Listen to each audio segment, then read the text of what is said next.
Hola, bienvenidos al estudio del sistema muscular humano. Vamos a iniciar recordando que el sistema muscular, en asociación con el sistema óseo, son los que producen el movimiento de nuestro cuerpo.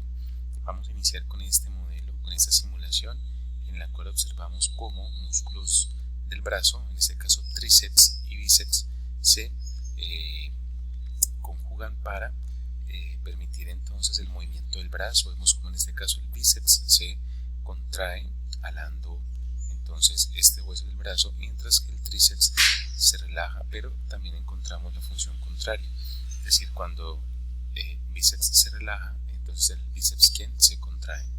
A eso le llamamos músculos agonistas y músculos antagonistas. El músculo agonista en este caso es el que se contrae y permite la flexión o contracción del brazo, ¿sí?, generando el movimiento. El tríceps es el músculo antagonista que permite entonces que el brazo se estire.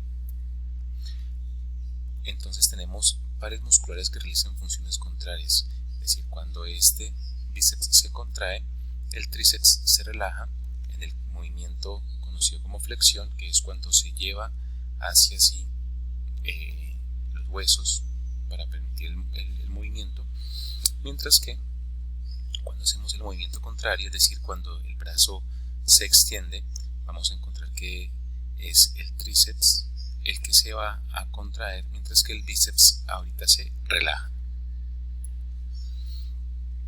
Bien, entrando ya en materia de lo que son las células que componen los músculos, hay que indicar que son tres tipos de músculos con los cuales contamos, que son las células musculares cardíacas, ¿sí?, que las vemos aquí, con unas formas ramificadas o bifurcadas, con unas líneas o con unas bandas o estrías, al igual que las células musculares esqueléticas, ¿sí?, que las vemos también estriadas y con múltiples núcleos. Sin embargo, encontramos con un tercer tipo de célula muscular, que son las células musculares lisas, que tienen entonces forma de haz o formas conocidas como fusiformes. Aquí estaremos encontrando entonces la ubicación. Para el caso de la célula muscular cardíaca, pues la vamos a encontrar básicamente en el corazón. La célula muscular esquelética, pues en los músculos esqueléticos, que son los que están asociados a nuestro esqueleto para permitir el movimiento de nuestro cuerpo, mientras que las células musculares lisas las vamos a encontrar en todo lo que sean órganos huecos, como el estómago, como la vejiga, intestino, entre otros.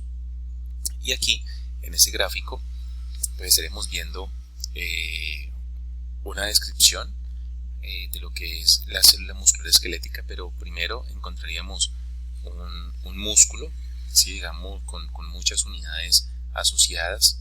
Luego veríamos entonces que cada una de ellas se va como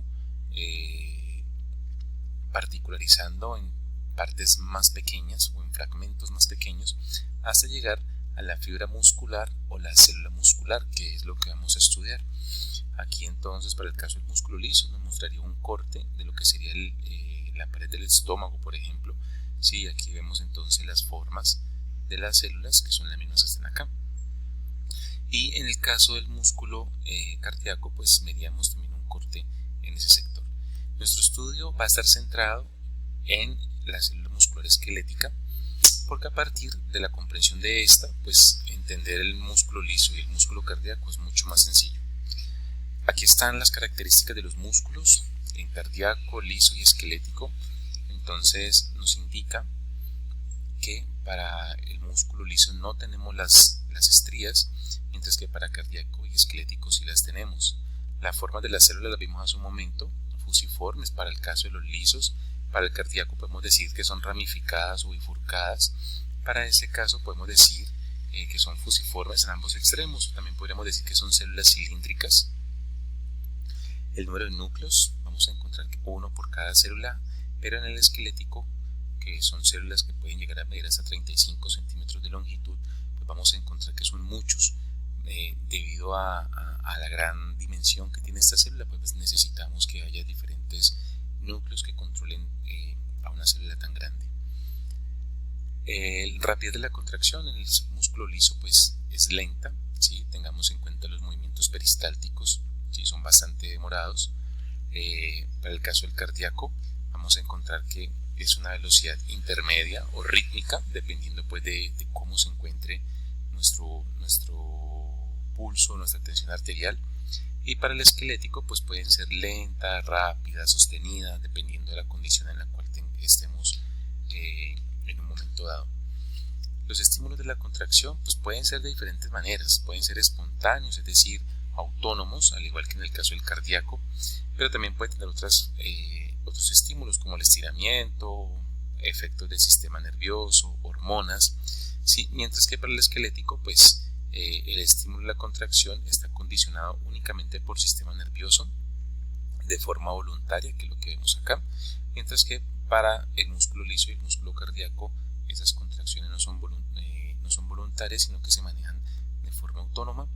Y las funciones, pues para el caso del músculo liso, controlar el movimiento de sustancias a través de órganos y sistemas huecos, como lo mencionábamos ahora, todo lo que es el tubo digestivo, ¿sí? Va empujando el alimento desde que se consume hasta que se expulsan las heces fecales, que son los desechos del proceso de la digestión. En el caso del músculo cardíaco, bombear la sangre, y para el músculo esquelético vamos a encontrar que su función básicamente es permitir el movimiento. Bien, vamos a revisar la estructura del sistema muscular. Aquí vemos entonces en este modelo una estructura muy general, en la cual vamos a tomar un músculo, que sería para este caso pues este fragmento que está acá, y encontramos que el músculo está conformado por una gran cantidad de haces de células vasculares, de células musculares. ¿Esto qué significa? Que cada haz está formado por una gran cantidad de células musculares que veríamos en este caso. Recuerden que la célula muscular también se puede denominar fibra muscular, lo que vemos aquí en este momento, y vamos a llegar hasta la miofibrilla, en donde hay una estructura interna muy interesante que es la unidad contráctil llamada sarcómero. Veamos nuevamente, esta es una gráfica, un modelo donde vemos una fibra muscular o célula muscular. Miren que en este caso sería una célula muscular esquelética porque tiene varios núcleos. Aquí encontramos cosas interesantes, y es que hay una gran cantidad de unidades que conforman a la célula muscular llamadas miofibrillas.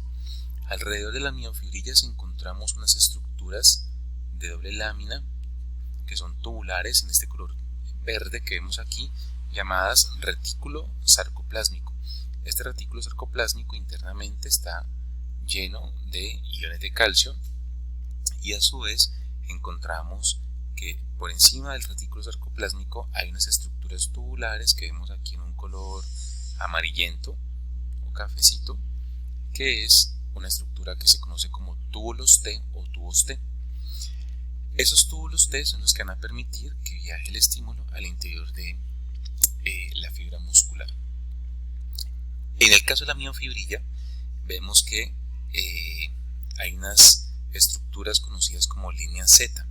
Entonces vemos en este caso dos líneas Z, y vemos que de extremo a extremo de la línea Z está una estructura que se identifica como sarcómero. Entonces vamos a ver que las líneas Z son con una forma en zigzagueo, ¿sí? Un zigzag que vemos allí, que están aquí. Entonces estas líneas Z que están aquí representadas son exactamente las mismas que están acá. Y vemos que entre línea Z y línea Z hay un sarcómero, y aquí veríamos entonces una definición un poco más grande de lo que es el sarcómero, en donde veríamos dos cosas básicas: unos filamentos delgados en color grisáceo, ¿sí? Que vemos aquí, filamentos delgados, pero en el centro encontramos unas bandas un poco más gruesas, unos filamentos más gruesos en color rosado, que es lo que se denomina filamento grueso.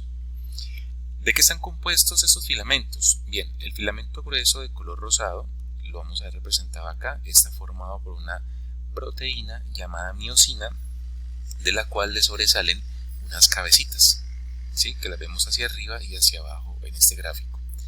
Pero los filamentos delgados están conformados por tres proteínas llamadas actina, tropomiosina y troponina. Tienen una organización como un doble collar de perlas que vemos aquí, ¿sí? Entonces vemos unas proteínas actinas en azul, esferas azules, una troponina en un color verde, más o menos, y la tropomiosina que parece un cordón de color azul alrededor de las actinas. Entonces vamos a retomar. Aquí tenemos nuevamente la fibra muscular, ¿sí?